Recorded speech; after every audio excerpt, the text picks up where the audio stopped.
History is not a single, monolithic story. It's a universe of infinite, interconnected narratives. Some are like supernovas, blazing, violent events that capture the attention of the entire world and alter the course of nations. We know their names: Waterloo, Hiroshima, September 11th. But for every supernova, there are countless other stories. Smaller planets caught in the immense gravitational pull of that explosion.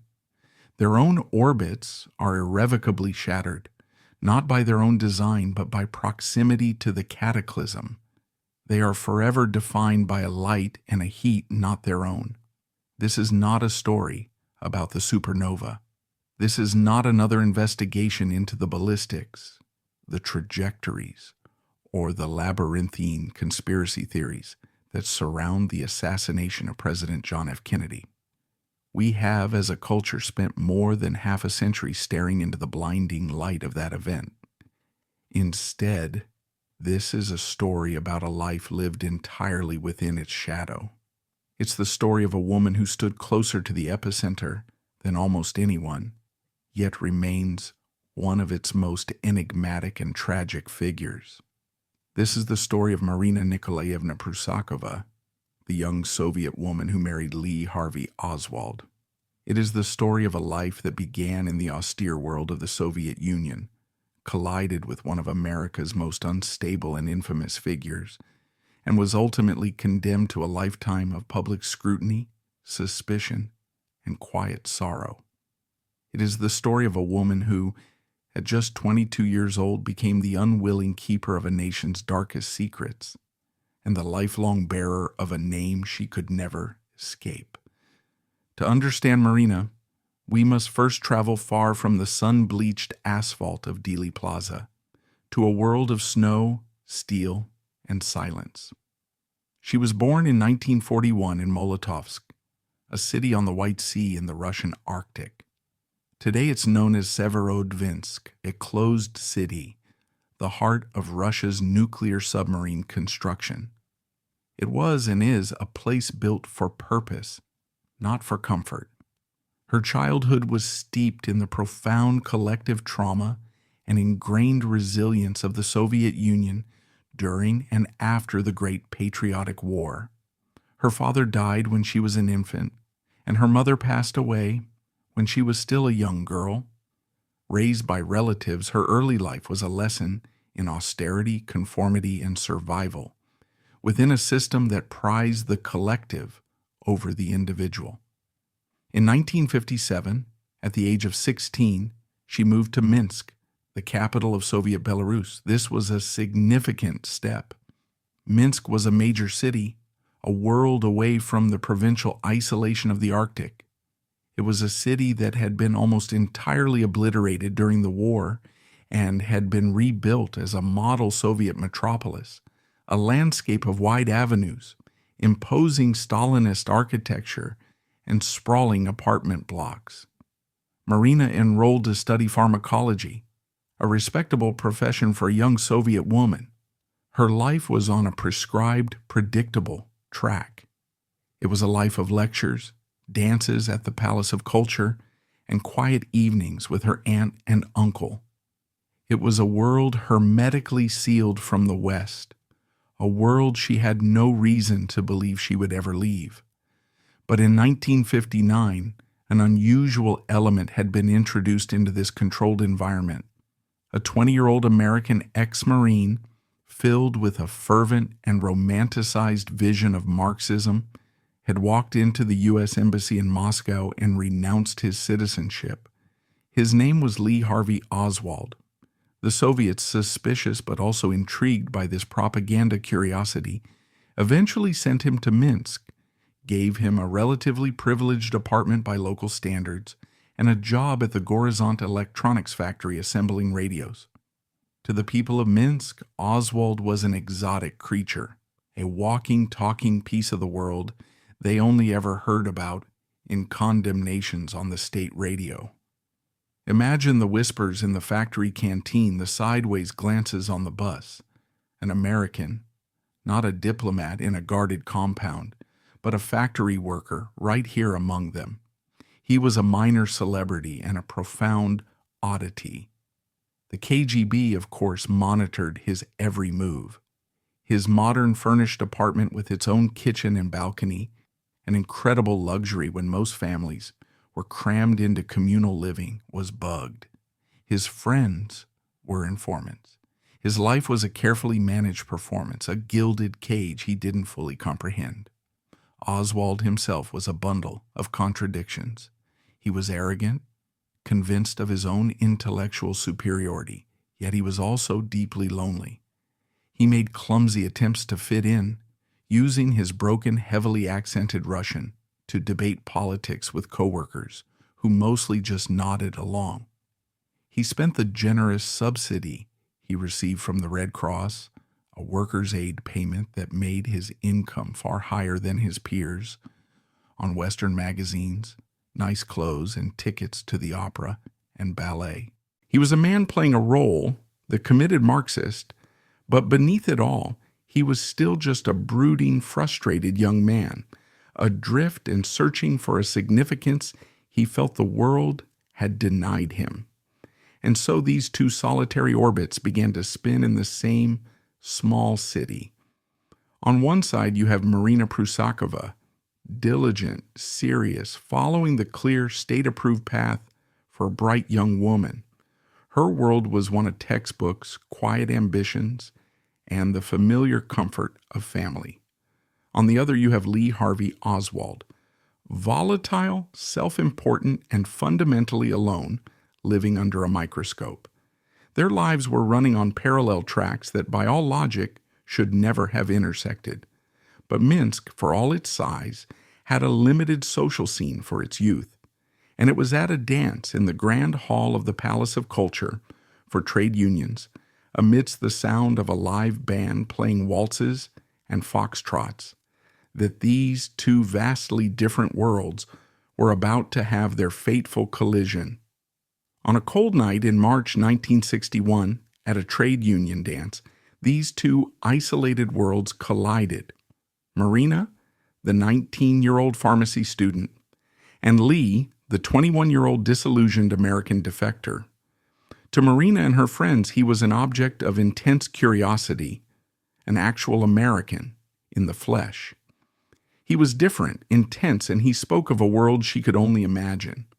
For Oswald, Marina was beautiful, vivacious, and authentically Russian. She was perhaps a lifeline, a way to anchor his drifting existence, or maybe even a prize to validate his decision to come to the USSR. Their connection was immediate and intense.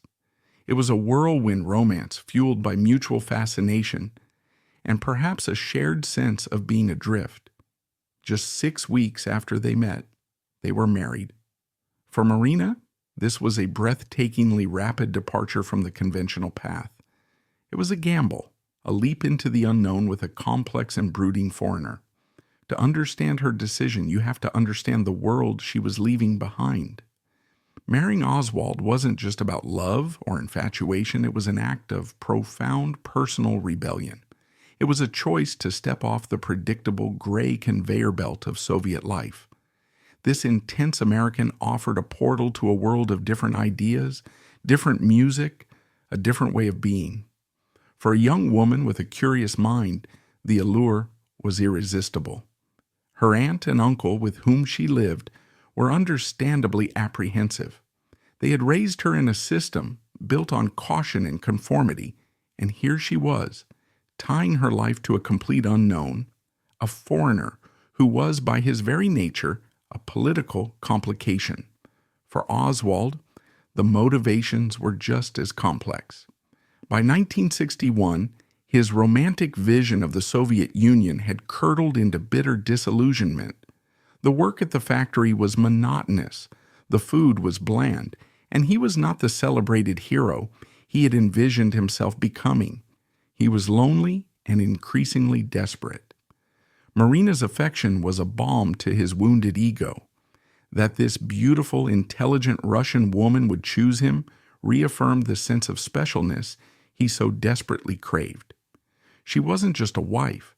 She was proof that he had not made a mistake, that he could still conquer this world that was rejecting him. Their courtship was a blur of walks along the frozen Svislach River and evenings at the cinema. He tried to impress her with his thoughts on politics and philosophy, while she was simply drawn to the raw intensity that set him apart from the local boys. Within weeks, he proposed. On April 30th, 1961, they were married in a starkly simple civil ceremony. There was no white dress, no church, just a bureaucratic proceeding that officially bound the pharmacy student from Minsk to the ex-Marine from Fort Worth.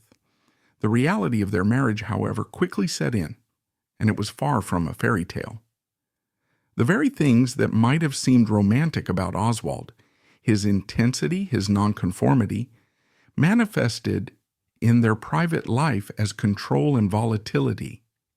He was possessive and prone to fits of dark moods and explosive anger. According to Marina's own later testimony, he could be physically abusive. He established a rule that they were only to speak English at home, a deliberate tactic that deepened her isolation and reinforced his control, as her grasp of the language was rudimentary at best. Their small Minsk apartment became a pressure cooker of his frustrations. His contempt for the Soviet system grew, but so did his disillusionment with his own life. He was a man who felt perpetually unrecognized, perpetually undervalued. Marina, his young bride, was trapped. She was tied to a man whose temperament was as unstable as his ideology. By early 1962, Oswald had made a new decision. He wanted to go home. He wanted to return to the America he had so dramatically rejected. This began a new ordeal for Marina. They were now caught between two mistrustful superpowers. The Soviets were reluctant to let them go, and the Americans were deeply suspicious of Oswald. The process dragged on for months, a bureaucratic nightmare that frayed their already strained relationship. It culminated in Oswald making a theatrical but desperate suicide attempt to force the hands of the authorities. Finally, in June 1962, permission was granted. The Oswalds, Lee, Marina, and their 4-month-old daughter, June, were on their way to America. Imagine Marina's state of mind on that journey. She was leaving behind everything she had ever known, her family, her language, her culture, for a country that was her homeland's sworn enemy. She was traveling with a husband she increasingly feared, to a future that was utterly uncertain. It was a journey not of hope, but of trepidation. Her arrival in America was a profound culture shock. The Texas of 1962 was a different planet from Soviet Minsk. It was a world of vast highways, endless consumer goods, and a brash, confident culture that was entirely alien to her. For a woman raised in a society of scarcity and conformity, the sheer abundance and individualism of America was overwhelming. But this was no welcoming embrace. The Cold War was at its zenith, and she was a Russian, the wife of a known defector. She was an object of suspicion from the very beginning. Their life in the Dallas-Fort Worth area was nomadic and impoverished. They moved more than a dozen times, shuffling between cheap apartments and the homes of relatives. They lived for a time with Oswald's brother Robert, and later with his overbearing and difficult mother, Marguerite. These were not supportive environments. The tension was constant, exacerbated by Oswald's inability to hold a job, his abrasive personality, and his growing political fanaticism. A crucial chapter in their American experience was their interaction with the local Russian-speaking community in Dallas. This was a tight-knit group of mostly aristocratic, fiercely anti-communist émigrés who had fled the Bolshevik Revolution.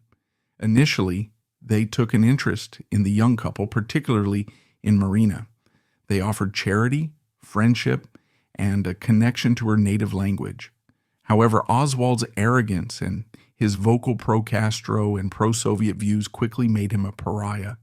He would get into heated political arguments, alienating the very people who were trying to help them. One of the most significant and controversial figures from this community was George de Mohrenschildt, an enigmatic and well-connected oil geologist who took a particular liking to the Oswalds. His friendship with them has been the subject of endless speculation, but for Marina, he was one of the few people who seemed to understand their strange predicament. Yet even this connection would sour, and by 1963, the Oswalds were more isolated than ever.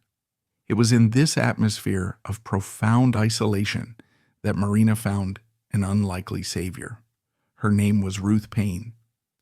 A gentle, kind-hearted Quaker and a student of the Russian language, Paine met the Oswalds at a party and was immediately sympathetic to Marina's plight. She saw a young, intelligent woman trapped in a volatile marriage, struggling with a new language and culture, and with a young child to care for. In an act of extraordinary generosity, Paine invited Marina and baby June to live with her in her modest suburban home in Irving, a suburb of Dallas. This arrangement provided Marina with her first real taste of stability and peace in America. Ruth was patient and kind. They practiced English and Russian together. Ruth's home was a calm, safe haven. Oswald, meanwhile, took a room in Dallas and would visit on weekends. He stored some of his belongings, including a long canvas-wrapped object, in Ruth Paine's garage. This separation of the couple, born of kindness, would prove to be a fateful historical detail. But even with this newfound stability, the darkness of her husband's psyche was never far away. On the evening of April 10th, 1963, Oswald took a rifle and allegedly fired a shot at a prominent local figure, a militantly anti-communist former Army general named Edwin Walker, narrowly missing him. The crime went unsolved by police, but Oswald confessed his actions to a horrified Marina. She later testified that he told her if he had been caught, she should have destroyed a note he had left for her with instructions. This was a terrifying escalation. Her husband was not just a political loudmouth. He was capable of attempted murder. His political activities grew more desperate and theatrical. He printed up pro-Castro pamphlets and got into a scuffle on the streets of New Orleans. In the fall of 1963, he made a bizarre, frantic trip to Mexico City, attempting to get visas to travel to Cuba and then the Soviet Union. He was rebuffed by both embassies, a failure that sent him into a spiral of rage and despair. He returned to Texas a defeated man. It was shortly after this that Ruth Paine's neighbor mentioned a job opening at the Texas School Book Depository in downtown Dallas. On October 16th, Oswald started work there. 4 days later, on October 20th, Marina gave birth to their second daughter, Audrey Marina Rachel Oswald. The final weeks were a tense, uneasy calm. Oswald continued his weekend visits to Irving. The final visit began on Thursday, November 21st. According to Marina, he made a strange plea for her to move back in with him in Dallas, which she refused. They argued. The next morning, Friday, November the 22nd, Marina awoke to find that Lee had already left for work. On the dresser, he had left his wedding ring in a teacup and $170 in cash, almost all the money they had. It was a silent, ominous gesture of finality. Marina spent the morning at home with Ruth Paine and the children. Sometime after noon, the news began to filter in, first in confused reports on the radio, then in the stark, chaotic images on the television. The president's motorcade had been fired upon in Dealey Plaza. The president was hit. The nation, the world, held its breath. For Marina, watching these events unfold in a language she was still struggling to master, it was a distant horror. Then, the horror came to her door. In the mid-afternoon, police officers and federal agents arrived at Ruth Payne's home. The quiet suburban street was suddenly swarming with official cars. They were looking for Lee Harvey Oswald. It was in that moment, in the swirl of confusion and fear, that Marina's world collapsed.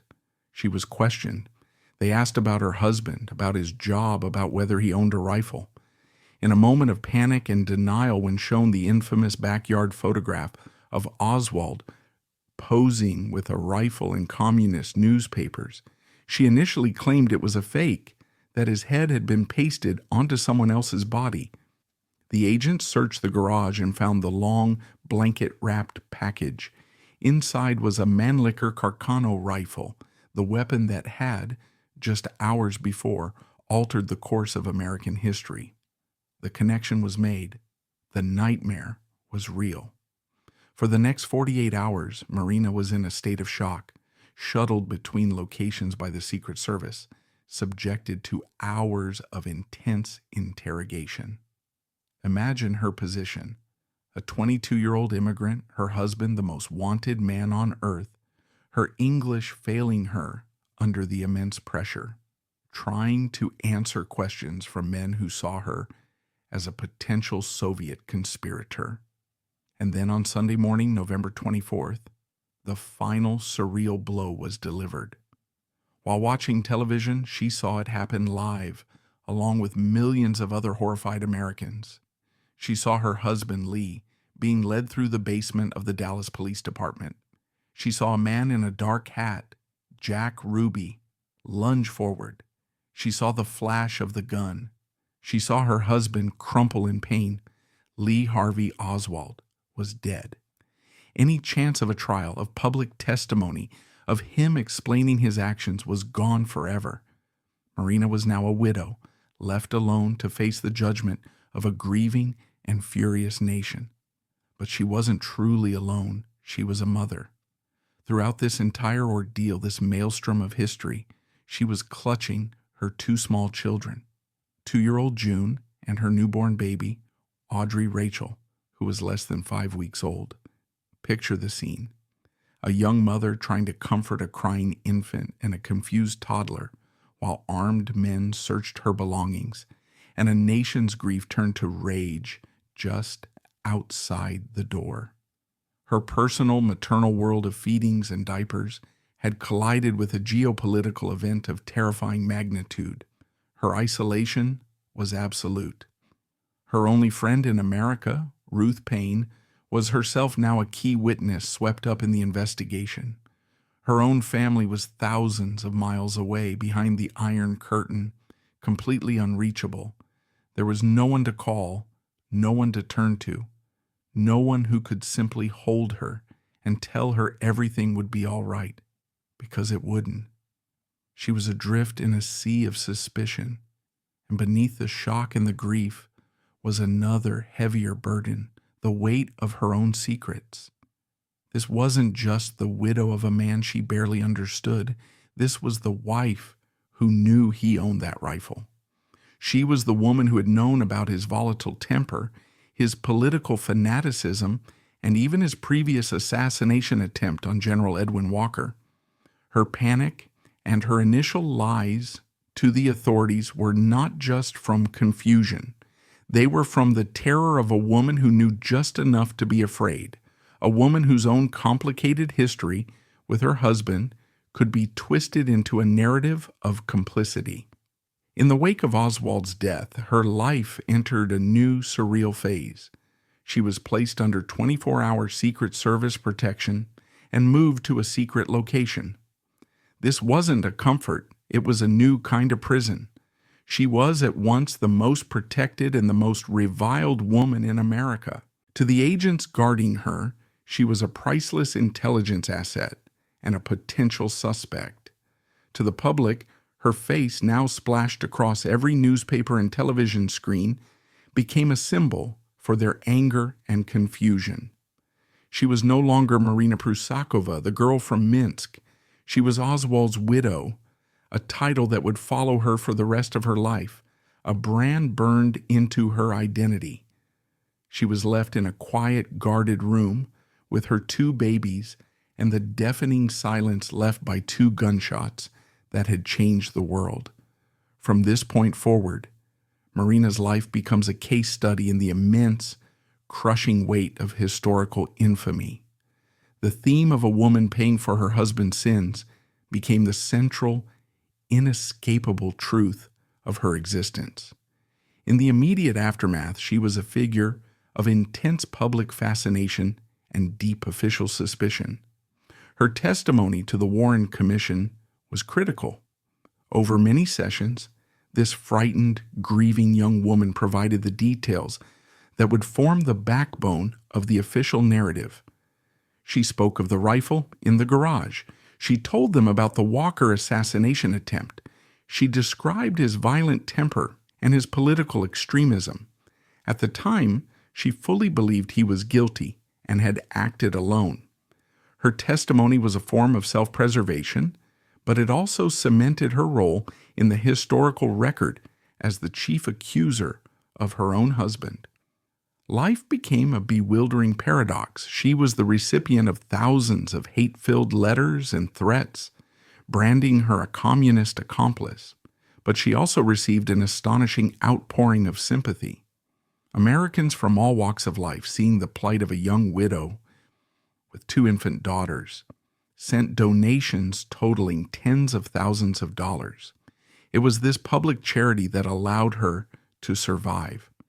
To supplement this, she made the painful and controversial decision to sell some of Oswald's belongings, including his Russian diary and photos, to news outlets. To her critics, it was ghoulish profiteering. To Marina, it was a desperate means of providing for her children.